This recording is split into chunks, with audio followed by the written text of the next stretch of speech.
Well, good morning. It's good to have everybody who is here back. There are many more who are going to arrive at some point in the future, but it's so good to have those of you here, as I like to call you now, the first responders. Or early, adapters. It's good to be back in the shul with so many, and I look forward to our numbers continuing to grow as people in this country continue to heal and as the virus continues to lose its hold over us. So as much as I wish there weren't as many stories like this as there are, in my life there are many more stories like this than there should be. I'll tell you what I mean. When I moved back to New York in 2015, now I want to remind you that I was raised a good portion of my life in Queens, went to college and rabbinical school in New York, and then when I moved back in 2015, I considered myself already still a New Yorker. For much of my life, I lived in New York, and so I think of myself as street smart, like New Yorkers are. But as you'll see quickly from the story, I'm not so smart as I think I am. I arrived in 2015 or 2012, and 3 years later, 2015, I decided I wanted to go see a show that was very popular on Broadway at the time called The Book of Mormon. And I couldn't get tickets. It was one of those shows that it was impossible to get tickets for. And so I did what I thought was pretty smart. I went on Craigslist. You know, we hear where the story's going already. Turns out there was somebody on Craigslist who had 2 extra tickets. And he was selling them for well below face value because he just wanted to get rid of them and not have to lose the money. He couldn't go that night to see the show. And so I conversed with him through email. And then we ultimately decided to meet up at Bergdorf Goodman, which would have been a good location for both of us because we were both in different parts of the city, all making perfectly good sense to me. Met up with him and he handed me the printout of the tickets and I gave him my $200 and I thought I was living the life. Got a date for that night, went to New York, went to the theater, handed them the tickets, and they said, they are frauds. And I had been taken for $200. Not to mention how embarrassed I was in front of my date.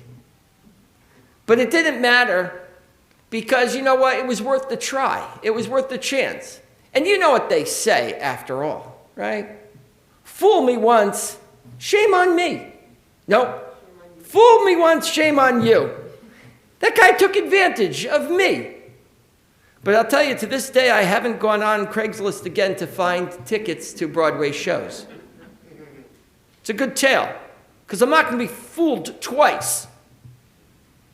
But the truth is, we live in a world in which, as P.T. Barnum once said, there's a sucker born every minute. And the truth is that there are people who are kind and generous and open-hearted, and they get taken advantage of all the time. How many of you have parents who have called you and said, somebody called last week, and they needed my social security number? And our first response to them is, I hope you didn't give it to them. To which we fear for what the answer is. We know that elder scams are going on constantly, taking advantage of people who aren't as technologically savvy as we might be, and willing to put in their phone numbers, their social security numbers, their routing numbers, their account numbers, and are taken advantage of.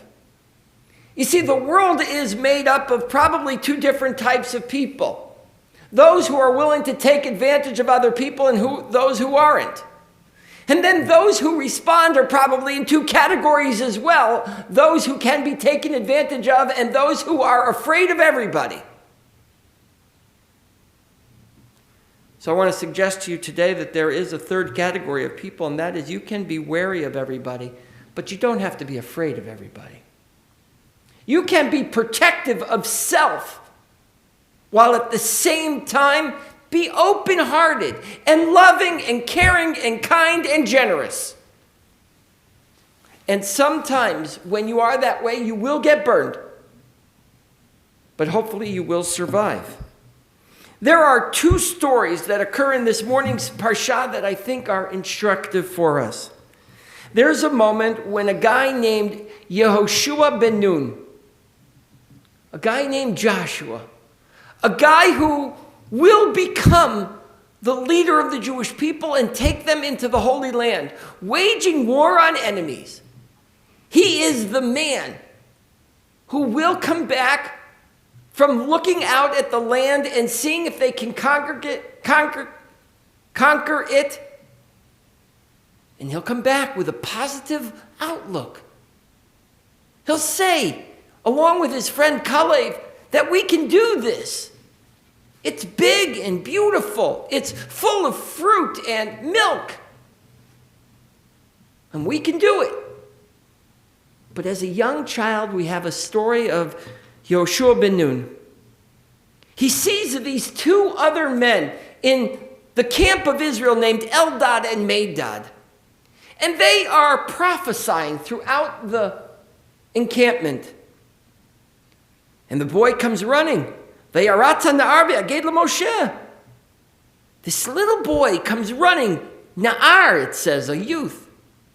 Comes running and he says, Eldad and Medad are doing this. Mitna abim b'machaneh. They're prophesying. And fully expecting that Moshe's response is, who are these? Who are these people? I need to get them. Moshe responds completely differently. Moshe says something that is beautiful in his response. Wouldn't it be great, says Moses, if everybody was a prophet? He doesn't say, these people are challenging my authority. He doesn't say, let's lock them up for staging a coup. He says, wouldn't it be great if everybody was a prophet?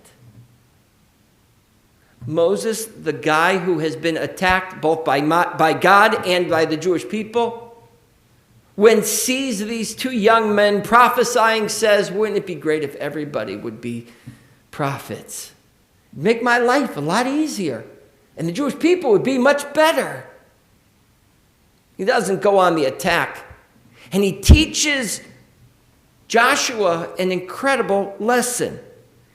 He says to Joshua, there will be battles that you have to wage in the future. There's no doubt about it. There's no question that at some point in the future, you'll have to take up arms.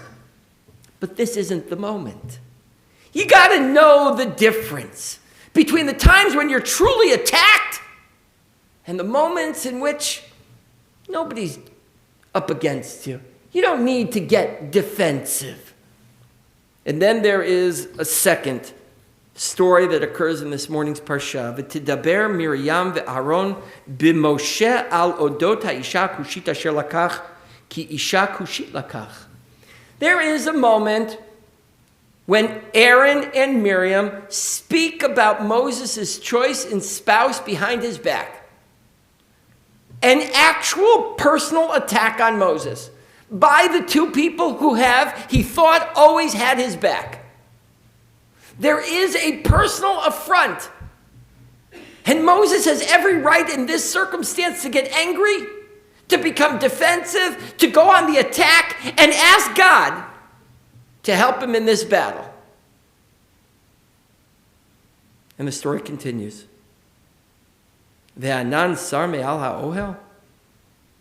And the cloud came over the camp, came over the tent. V'hinei Miriam mitzorat kesheleg. And Miriam got leprosy. As the rabbis tell us, her skin turned white because she was so concerned with the color of the skin of Moses' wife that she turned white. God took up the fight for him. God said, no one is going to attack my Moses and get away with it. And then we look at Moses' response. Vayitzak Moshe el Adonai, Moses calls out to God. He screams out to the Almighty. El na rifa na la. God, don't do this. God, heal her. Moses isn't defensive. Moses isn't angry. Moses isn't vengeful. Moses doesn't want Miriam to be hurt. Moses says to God, come on, don't do this. Don't make such a big gadilla out of it. El na rifan Allah, God, please heal her. His response in both of these circumstances is extraordinary, especially since we know who Moses is. Moses is the guy who killed the Egyptian. Moses is the guy who hit the rock. Moses is the guy who works with his hands. When angry at the golden calf, he smashes an idol. Moses, we know, is a man who can be powerful in his action, but here chooses kindness and gentleness in its place. Maybe it's because he's confident in his capacity to survive that he doesn't have to take on every battle that appears to be affronting him.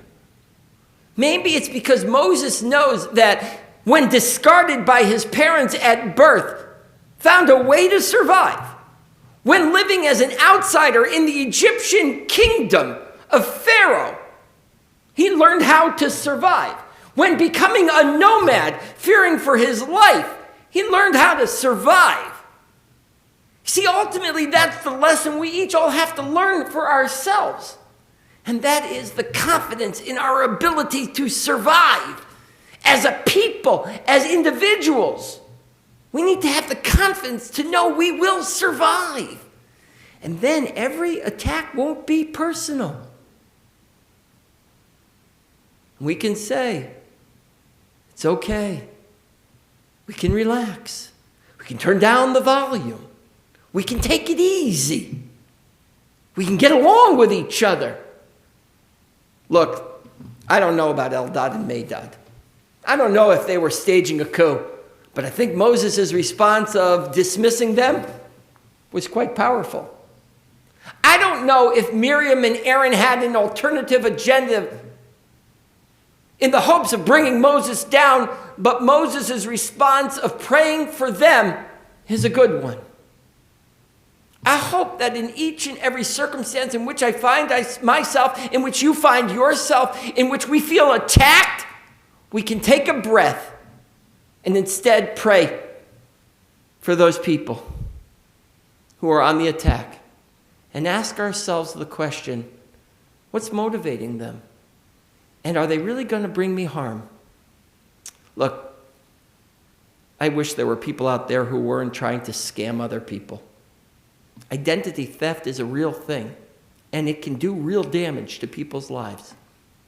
And we ought to be protective of our own personal information. But we can't walk around life all the time thinking that everyone is out to get us. We have to figure out when the threat is real and when it's one we've made up in our own minds. And then we have to figure out the difference between the two and how we'll respond. The lessons from Moses in this morning's Parashat are simple. Kindness, generosity, belief in human nature is good. And we ought not abandon it because there are some people who act poorly. Shabbat Shalom. We continue with Musaf.